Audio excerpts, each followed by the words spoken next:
Lehigh loves its lawn. Deer, squirrel, birds, and other animals all love it too. Much of the wildlife native to Pennsylvania evolved alongside the natural flora found here, and so they instinctively know what plants are edible, inedible, or potentially even dangerous to them. But not when it's something that's not natural to the ecosystem. By planting non-native plants, not only do you increase the likelihood of introducing an invasive species, but you also drive out local biodiversity.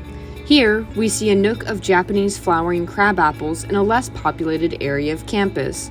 Other areas of campus seem to be drowning in birdsong, but there are no birds here. While I was cataloging the plant life in the area, I did not hear or see a single peep. According to the Lehigh University 2020 to 2030 Sustainability Plan, Goal 36 is to transition some of the current maintained lawn landscapes on Mountaintop campus to native meadow landscapes by 2022, and use it as a pilot for future locations on campus. This is the only mention of reconstructing and replanting old lawns and yard spaces to have native plants in the document, and besides mentioning Mountaintop campus, it's relatively vague. So, how does planting natural lawns benefit us? Turf grass, the grass most commonly used in the United States, has a substantial environmental impact.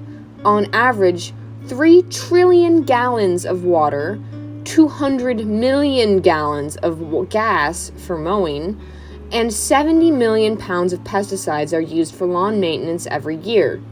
Any fertilizer containing large concentrations of nitrogen and phosphorus can run off into waterways and potentially contaminate drinking water and cause algal blooms. The herbicides and pesticides used can also kill unwanted but necessary plants and insects, harming local biodiversity. Lehigh also has a long-term but slow-moving erosion problem. Gravity constantly wants to level the hill, but rocks, trees, plants, and other factors all help keep the ground from sliding out from underneath of us.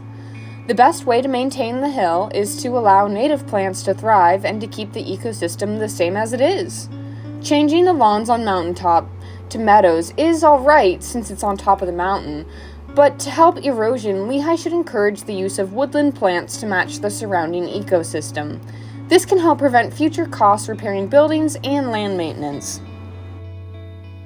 So, what can you do?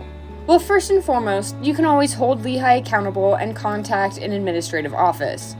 If you don't see a change in flora, there probably is not anything happening in regards to native plants and landscaping, but it can be hard to identify and know what plants are native or non-native to an area. Thankfully, there are plenty of apps online to help you with this. One I recommend is PlantNet. You simply take a picture, match it with the body of the plant, and you can easily find out what plant you're looking at. According to developers, all plants photographed are collected and analyzed by scientists to better understand the evolution of plant biodiversity and to preserve it. This app also has a social function, allowing you to create groups and share observations within that group. I have started a Lehigh University Flora group to catalog the different species of plants in the area, and I encourage you to join it. The more data collected, the better.